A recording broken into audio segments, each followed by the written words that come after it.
Hello बच्चों, welcome to my channel study hard. आज हम लोग करने जा रहे हैं क्लास 6 इंग्लिश एनसीईआरटी बुक का चैप्टर नंबर 7 नीम बाबा। ठीक है, तो इस वीडियो में आप लोग देखेंगे कि इसमें जो भी इनसाइड क्वेश्चंस है ना नीम बाबा के, वो भी यहाँ पे सारा सॉल्व किया हुआ है। ये सब देखो, ये इनसाइड क्वेश्चंस है और फिर जो बैक साइड क्वेश्चंस है वो यहाँ से स्टार्ट होते हैं। इनसाइड मैंने सारा सॉल्व करके रखा है, जो जो भी आंसर्स आपके चाहिए होंगे आप लोग यहाँ से देख लेना। ठीक है, फिर पेज नंबर 80 से आप लोग का बैक साइड क्वेश्चन स्टार्ट होता है। यहाँ से मैं आप लोग को एक्सप्लेन कर देती हूँ। ठीक है, मैंने आंसर्स ऐसे लिखे हैं ताकि ये सारे आंसर्स शॉर्ट हो और आप लोग को पढ़ने में ईजी हो और लर्न करने में ईजी हो एग्ज़ाम के लिए। ठीक है, तो बैक साइड क्वेश्चन में पहला क्वेश्चन है आपका, how is neem useful to farmers. नीम फार्मर्स को किस तरह से यूज़फुल हो सकता है। देखो कैसे यूज़फुल हो सकता है। Neem is useful to farmers as the powder of the neem seeds. Neem seeds का जो पाउडर होता है उसको हम लोग अगर मिक्स कर दे वाटर के साथ और स्प्रे करें क्रॉप्स पे, तो जिससे क्या होता है, क्रॉप्स पे स्प्रे करने से क्या होता है, उस पर टर्माइट्स नहीं लगते हैं, इंसेक्ट्स नहीं लगते हैं और लोकस्टस नाम का एक इंसेक्ट होता है जिसके कारण क्रॉप्स ख़राब हो जाते हैं। तो ये सारे इंसेक्ट्स उसमें क्रॉप्स को ख़राब नहीं कर पाते हैं।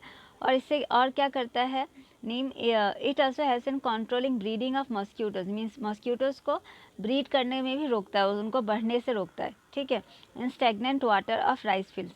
राइस के जो फील्ड होते हैं ना, वहाँ पे पानी रुका हुआ रहता है ना, पानी फ्लो तो नहीं करता रहता है। और आप लोग को ये पता होगा कि जब पानी फ्लो नहीं कर रहा होता है तो उसमें मॉस्क्यूटो बहुत जल्दी से बढ़ जाते हैं। तो वहाँ पे अगर हम लोग ये स्प्रे डाल दें तो क्या होगा, मॉस्क्यूटोज़ का बढ़ना बंद हो जाएगा। ठीक है, वो इतने सारे मॉस्क्यूटोज़ तब नहीं होंगे, उनसे आप प्रिवेंट कर सकते हैं। Next question, mention some of the uses of the neem tree. आपको मेंशन करने हैं। तो यहाँ देखो, some of the uses of the neem tree क्या होंगे। सबसे पहला बुक के हिसाब से आपको लिखना है, twigs of the neem tree are use in cleaning teeth. जो नीम ट्री के जो छोटे टहनियाँ होते हैं वो यूज़ करते हैं क्या, दांतों को साफ करने के लिए। Neem leaves destroys the germs of the measles. एक स्मॉल पॉक्स जैसा डिसीज़ होता है जिसमें नीम लिप्स में अगर सोए है ना, अगर नीम लिप्स लगाया भी जाए शरीर में तो उससे जर्म्स को वो किल करता है और जल्दी से मीजल्स डिसीज़ ठीक हो जाता है। नेक्स्ट, नीम के जो लीफ होते हैं, बार्क, उसका छाल, मतलब नीम लीफ, नीम प्लांट ट्री का उसका फ्लावर, फ्रूट्स और सारे रूट्स, ये सारे मतलब बहुत सारे मेडिसिन बनाने में भी यूज़ होते हैं और जो कि बहुत सारे बीमारी में काम आते हैं। The woods of the neem tree use किया जाता है फर्नीचर बनाने के लिए। और नीम ट्री का वुड से जो फर्नीचर बनता है ना, उसमें टर्माइट्स भी नहीं लगते, उसमें कीड़े नहीं लगते। ठीक है, तो बहुत ही ज़्यादा लॉन्ग लास्टिंग होता है। फिर last, neem is also very useful to farmers which help to increase. जिसके फार्मर्स को भी हमने ऊपर में पढ़ा था ना, फार्मर्स के लिए बहुत हेल्पफुल होता है। वो अपने प्लांट्स में स्प्रे करते हैं नीम सीड्स के पाउडर वाटर में मिक्स करके, जिससे कारण उनका क्रॉप्स ज़्यादा होता है। ठीक है, क्रॉप यील्ड ज़्यादा उपज होता है। नेक्स्ट क्वेश्चन आ जाता है आपका, ये दोनों बैकसाइड क्वेश्चंस में थे। उसके बाद आपका पेज नंबर 81 में क्वेश्चंस है। देखो, you just read about the neem tree, right any two facts that surprise you the most. तो आपने तो इस चैप्टर में नीम ट्री के बारे में बहुत सारे फैक्ट्स आपको पता चला, मगर दो ऐसे फैक्ट्स के बताने हैं जिसको आप सुन के आपके लिए बहुत सरप्राइजिंग रहा हो। तो हम लोग ये लिख सकते हैं, it was born millions of years एगो। ये बहुत 10 लाख साल पहले ये बॉर्न हुआ था। और फिर it's all parts are use in the preparation of medicine. ये बहुत ही सरप्राइजिंग बात है कि ऐसा नहीं है कि उसका फ्लावर से ओनली मेडिसिन बनता हो या लीफ से बनता हो। नीम जो प्लांट होता है ना, उसका पूरा ही जितने भी पार्ट्स होते हैं ना, ये सारे मेडिसिनल प्लांट्स होते हैं, सॉरी मेडिसिनल पार्ट्स होते हैं।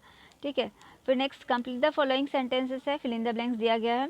The old man asked amber to call him Neel Baba, फिर डैश बिकॉज, क्योंकि उसको नील बाबा क्यों कहने दिया था old man, because he was very old. Sorry, यहाँ पे मैन नहीं होना चाहिए, वो ट्री होना चाहिए। ठीक है, यहाँ पे ट्री होना चाहिए था, the old tree asked amber to call him Neel Baba because he was very old, क्योंकि वो बहुत ही ज़्यादा ओल्ड था।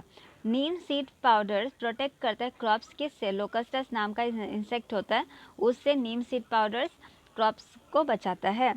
Putting the powder of neem seed in stagnant water is a cost effective method to stop mosquito from breeding in stagnant water. Stagnant मतलब होता है जो पानी रुका हुआ होता है, उसमें मच्छरों को मच्छर बहुत जल्दी ब्रीड करते हैं ना, बढ़ जाते हैं, उसमें बहुत सारे मच्छर पैदा हो जाते हैं। उसमें हम लोग क्या डालते हैं, पुटिंग पाउडर, नीम सीड्स का पाउडर जब हम लोग स्टेगनेंट वाटर में डालते हैं ना, तो वहाँ पे मच्छर जल्दी से उनका पैदावार कम हो जाता है, ठीक है, और वो बढ़ नहीं पाते जल्दी उनका। फिर next, one reason why doctor advise us to use neem leaves for someone suffering for measles. अगर किसी को मिजल्स हुआ है तो डॉक्टर एडवाइस करता है नीम लीव्स को यूज़ करने के लिए। ऐसा क्यों?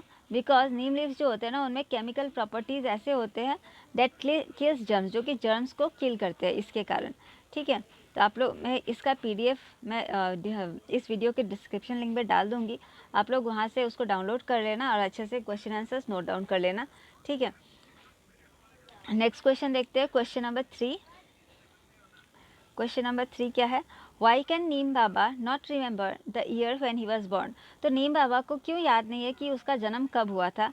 नीम Baba cannot remember the year when he was born because, क्योंकि he was born millions of years ago, वो क्योंकि वो मिलियंस ऑफ ईयर्स एगो, बहुत सालों पहले उसका जन्म हुआ था, इसलिए उसको याद नहीं कि किस ईयर में उसका जन्म हुआ था, ठीक है। Next, which parts of the neem tree are use to make medicine. नीम ट्री का कौन सा पार्ट्स यूज़ किया जाता है मेडिसिन बनाने के लिए। तो जैसे कि आपको पता है कि सारे ही पार्ट्स यूज़ किए जाते हैं, जैसे नीम लीव्स, उसके बार्क्स मतलब उसका छाल, है ना, और फ्रूट्स तो पता ही आप लोग को, फ्लावर्स, इवन रूट्स, ये सारे ही यूज़ किए जाते हैं मेडिसिन बनाने के लिए। नेक्स्ट क्वेश्चन देखते हैं। नेक्स्ट आपका लेटेस्ट लर्न है, पेज नंबर 81 से 83 तक। Study this words from the text, ये आपको टेक्स्ट से पढ़ने हैं।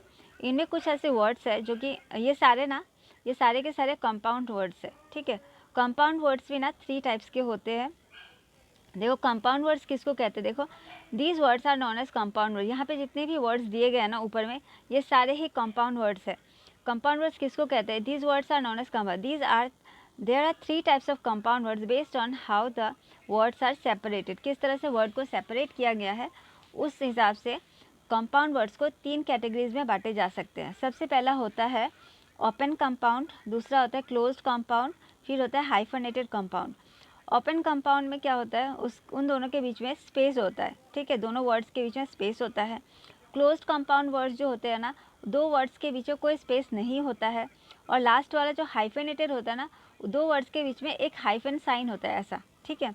तो इस तरह से 3 कैटेगरीज में बांटे गए हैं। वो तो इस क्वेश्चन में बताया गया है कि ऐसे ही आपके कुछ और एग्जाम्पल्स आपके कंपाउंड वर्ड्स के देने हैं, ठीक है। यहाँ पे आपका एक जो इमेज दिया गया है, ये जो ट्रीज़ बनाया गया है, इसमें आपका जितने कुछ एग्जांपल्स ओपन कंपाउंड वर्ड्स के लिखने हैं, कुछ क्लोज कंपाउंड वर्ड्स के, यहाँ पे कुछ हाइफनेटेड कंपाउंड वर्ड्स के एग्जांपल्स लिखने हैं। तो यहाँ पे सारा आंसर दिया गया है, यहाँ से आप लोग अच्छे से इसको स्क्रीनशॉट ले लेना, या फिर आप ये कर लेना, डिस्क्रिप्शन लिंक में जाके इस वीडियो का जो मैं PDF लिंक दूँगी, वहाँ से आप लोग डाउनलोड कर लेना और नोट डाउन कर लेना ये सारा। ओपन कंपाउंड वर्ड्स में लिखा है air mattress, age group, bank statement. Closed compound words में होगा moonlight, match box, sunflower, classroom. Hyphenated में जैसे check in, empty handed, mother in law, इस तरह से सारे वर्ड्स, ठीक है। नेक्स्ट क्वेश्चन देखते हैं, क्वेश्चन नंबर 2। अच्छा, इसको आप लोग अच्छे से क्वेश्चंस रीड आउट कर लेना, मैं जल्दी से समझा देती हूँ यहाँ पे करना क्या है। इसमें ना प्रेजेंट और पास्ट वर्ड्स यहाँ पे मिक्स करके दिए गए हैं, आप लोग देख सकते हो। यहाँ पे सारे प्रेजेंट टेंस पे वर्ड्स दिए गए हैं इधर पास्ट से, तो किसका प्रेजेंट टेंस को उसके पास्ट टेंस से मैच करना है। तो यहाँ पे 1D लिखा है, इसका मतलब 1 किस पे जाएगा, D। बिकम का क्या होगा, बिकेम, है ना। उसी तरह से फाइंड क्या होगा, फाइंड का होगा फाउंड। मेक का मेड, डिस्कवर का होगा डिस्कवर्ड, टेल का होगा टोल्ड, है कि नहीं, और गिव का होगा गिव। इस तरह से मैंने सारा आंसर्स, और आपको सेंटेंसेस यहाँ पे क्रिएट करके लिखने हैं, चाहे वो सेंटेंस पास्ट टेंस के वर्ड से भी हो सकता है या तो प्रेजेंट टेंस के वर्ड से भी हो सकता है।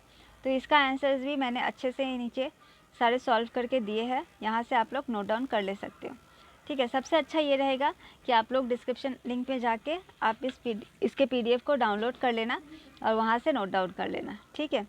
नेक्स्ट क्वेश्चन है, Neem Baba speaks to Amber as if he is a person, this type of speech is called personification. तो नीम बाबा एक ट्री है और इस स्टोरी में उस ट्री को एक इंसान जैसा दिखाया गया है ना। जब किसी भी नॉन लिविंग थिंग को एक इंसान जैसा या फिर एक लिविंग बीइंग जैसा दिखाया जाता है ना, उसको पर्सोनिफिकेशन कहते हैं। तो यहाँ पे 2 लाइंस दिए गए हैं, जैसे कि the leaves whispered in the wind, leaves ने विस्पर्ड किया। तो यहाँ पे लीव्स क्या है, लीव्स कोई इंसान जैसे दिखाया गया जो कि बोल सकता है। विस्पर मतलब क्या होता है, धीरे धीरे बोलना। फिर देखो द फ्लावर्स डांस, फ्लावर को भी दिखाया गया है लिविंग बीइंग जैसा, जैसे कि वो डांस कर सके। ऐसे क्या नॉर्मली फ्लावर्स डांस कर सकते हैं क्या, नहीं कर सकते। तो इस तरह से इसको आपको एक्सप्लेन करना है सारा, ठीक है। जितने भी क्वेश्चंस थे आपके बैक साइड, क्वेश्चंस जितने भी है लेटर्स लर्न के जितने हैं पेज नंबर 83 लास्ट तक जितने भी क्वेश्चंस है यहाँ पे सारा सॉल्व करके दिया गया है। आप लोग वहाँ से एक्टिविटी भी एक था जिसमें कार्ड बनाना है, आप लोग सारा यहाँ से नोट डाउन कर ले सकते हो जो भी क्वेश्चन आंसर्स चाहिए, ठीक है। सबसे अच्छा यही रहेगा कि आप लोग यहाँ से PDF डाउनलोड कर लेना डिस्क्रिप्शन लिंक में जाके, फिर वहाँ से आप लोग लिख ले सकते हो, ठीक है। सारा एक्सप्लेन मैं नहीं करूँगी, जितना इम्पोर्टेंट था उतना ही एक्सप्लेन कर दिया है, ठीक है। आशा करती हूँ आप लोग को ये वीडियो अच्छा लगा होगा और इसमें नीम बाबा के सारे ही क्वेश्चन से एक भी ऐसा क्वेश्चन नहीं है जो छूट गया हो, ठीक है। तो चैनल अच्छा लगा हो तो सब्सक्राइब कर देना, अपने दोस्तों के साथ शेयर करना। और बाकी भी चैप्टर्स मैं क्लास 6, 7, 8 के सारे यहाँ पे डालते रहूँगी। सारे वीडियोस आप लोग को मिलते रहे, इसलिए आप लोग चैनल को सब्सक्राइब कर दीजिए। Thank you for watching.